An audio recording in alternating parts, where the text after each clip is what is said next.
આ સાથે ગુજરાત ફર્સ્ટનું બઝર વાગી ચૂક્યું છે। મોટા સમાચાર પ્રાપ્ત થઈ રહ્યા છે। રાજકોટથી આ સમાચાર મળી રહ્યા છે, જ્યાં શહેરમાં ફરી એકવાર સાયરન પર વિવાદની શરૂઆત થઈ ચૂકી છે। મહાનગરપાલિકાના પદાધિકારીઓની ગાડી પર સાયરન છે, જે ગેરકાયદે છે। પ્રાદેશિક વાહન વ્યવહાર કચેરીએ આપેલ જવાબમાં આ બાબતનો ખુલાસો થયો છે। કોંગ્રેસ નેતા અને આરટીઆઈ એક્ટિવિસ્ટે આ માહિતી માંગી હતી। પોલીસ, એમ્બ્યુલન્સ, ફાયરની ગાડી જ સાયરન લગાવી શકે છે। કોણ સાયરન લગાવી શકે તેની માહિતી માંગવામાં આવી હતી। મહાનગરપાલિકાના પદાધિકારીઓએ સાયરન માટે મંજૂરી લીધી નથી। મંજૂરી વિના જ ગાડીઓ પર સાયરન લગાવી દેવામાં આવ્યું છે। તો રાજકોટમાં ફરી એકવાર સાયરન પર રાજકારણ ગરમાયું છે। વાર પલટવાર થઈ રહ્યો છે। કોંગ્રેસ તરફથી મોટો આરોપ લગાવવામાં આવ્યો કે પદાધિકારીઓ અને ભાજપ નેતાઓ તેનો ઉપયોગ કરે છે। કોંગ્રેસ નેતા વસરામ સાગઠિયાએ મોટો આરોપ લગાવતા કહ્યું છે કે ભાજપ નેતાઓ ગેરકાયદેસર રીતે સાયરન લગાવે છે। તેમને કોઈ હક નથી, કોઈ અધિકાર નથી, છતાં પણ તેઓ સાયરન લગાવે છે। સાયરનનો દુરુપયોગ બંધ થાય તેવી કોંગ્રેસે માંગ કરી। સાયરન દૂર ન થાય તો રસ્તા પર ઉતરવાની પણ ચીમકી ઉચ્ચારી। રાજકોટ મેયર નયના પેઢડિયાએ લૂલો બચાવ કર્યો। તેમણે કહ્યું કે પહેલાથી જ સાયરન લગાવેલ હતા। આગળ જે સૂચના હશે એ બાબતે પછી અમે કાર્ય કરીશું, તેવું પણ મેયર તરફથી કહેવામાં આવ્યું। ઇમરજન્સી વાહન સિવાય જેવું કે ફાયરનું વાહન હોય કે પોલીસનું વાહન હોય, એ ઇમરજન્સીમાં જે સેવાઓ આપતી હોય એની સિવાય કોઈ રાખી શકતા નથી સાયરન કે લાઇટ। પણ એ ફક્ત સાયરન લગાડી અને લાઇટ સાયરન વગાડતા જવાનું, ટ્રાફિક ન નડે એટલા માટે આ નેતાઓ અને પોતાનો માભો જળવાય એટલા માટે આ રાખતા હોય છે। હકીકતમાં એ ખોટું છે। આમાં કોંગ્રેસ લોકોની વચ્ચે જઈ અને રોડમાંથી આ પ્રશ્ન મુદ્દો લાવી અને મૂકશે નહીં ઉતરે તો। પાંચે પદાધિકારીને ગાડી આપવામાં આવે છે ત્યારે વર્ષોથી ગાડી ઉપર સાયરન હોય છે, એટલે એ સાયરન જે વર્ષોથી લગાવેલું હતું એ જ પ્રમાણે ગાડી ઉપર લગાવેલું છે।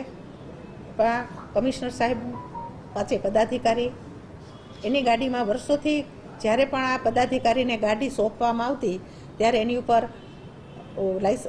હતું, જે અમારી ગાડી ઉપર પણ અત્યારે લગાવેલું છે। આગળ જે કાંઈ ફેરફાર થશે અને સૂચના હશે એ પ્રમાણે કામ થશે। આજ અંગે વાતચીત કરીશું। અમારી સાથે રહીમ લાખાણી લાઈવ જોડાઈ ગયા છે। રહીમ, સુપ્રીમ કોર્ટનો આદેશ હતો, ત્યારબાદ કેન્દ્ર સરકાર પણ આ બાબતે અધ્યાદેશ લઈને આવી અને પછી તમામ જગ્યાએથી સાયરન વીવીઆઈપી લોકોએ કોઈ પણ ફક્ત ઇમરજન્સી વાહનોમાં તેનો ઉપયોગ થઈ શકશે।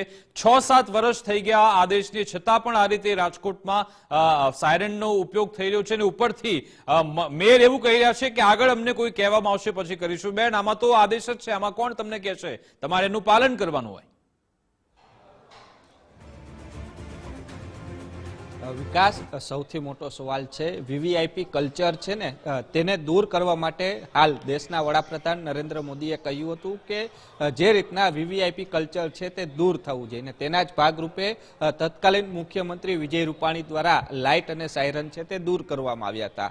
અને તે મોટા ભાગે સરકારી જે તે વિસ્તારની અંદર પદાધિકારીઓ હોય છે તેમની લાઇટો પણ દૂર થઈ હતી, પરંતુ જે સ્થાનિક લેવલે સાયરન દૂર થવા જોઈએ તે થયા નથી। થોડા સમય પહેલા સૌરાષ્ટ્ર યુનિવર્સિટીના કુલપતિએ પણ સાયરનને લઈને વિવાદમાં આવ્યા હતા, અને ત્યારે આરટીઓ દ્વારા કહેવામાં આવ્યું હતું કે ઇમરજન્સી વાહનો સિવાય એક પણ વ્યક્તિ છે તે સાયરન લગાવી નથી શકતું। જો તમારે ગાડીમાં સાયરન લગાવવું છે તો પછી તેમણે પ્રાદેશિક વાહન વ્યવહાર કચેરી હોય છે જે તે જિલ્લાની, ત્યાં તેમને મંજૂરી લેવાની હોય છે। જ્યારે આરટીઆઈ એક્ટિવિસ્ટ અને કોંગ્રેસના નેતાએ જ્યારે આ માહિતી માંગી છે તેમાં સ્પષ્ટપણે જવાબ આપ્યો છે કે ઇમરજન્સી વાહન સિવાય સાયરન લગાવી નથી શકતા, જેમાં એમ્બ્યુલન્સ છે, ફાયર વિભાગ છે અને પોલીસ ડિપાર્ટમેન્ટ છે, આ 3 વિભાગ છે કે જેમાં સાયરન લગાડી શકાય છે।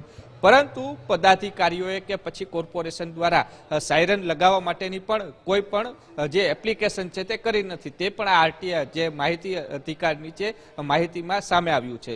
સૌથી મોટો સવાલ છે કે જ્યારે મેયરને પૂછવામાં આવે છે કે આ ગેરકાયદેસર છે, ત્યારે તેઓ લૂલો બચાવ કરી રહ્યા છે કે આ તો જૂની પ્રણાલિકા મુજબ અમને આપે છે ને અમે લગાડીએ છીએ, પરંતુ ચીલો તમારે ચિતરવો પડશે કે જે નિયમ છે તે નિયમનું પાલન આપણાથી શરૂઆત કરશું તો પછી અન્ય લોકો પણ કરશે. આ તો જે ભૂલ જૂની થતી આવી છે તે ભૂલ કરતા આવશું. આ વસ્તુ છે તે મેયરને કહેવા માટે ક્યાંક શોભતી નથી. આ સૌથી મોટો સવાલ છે.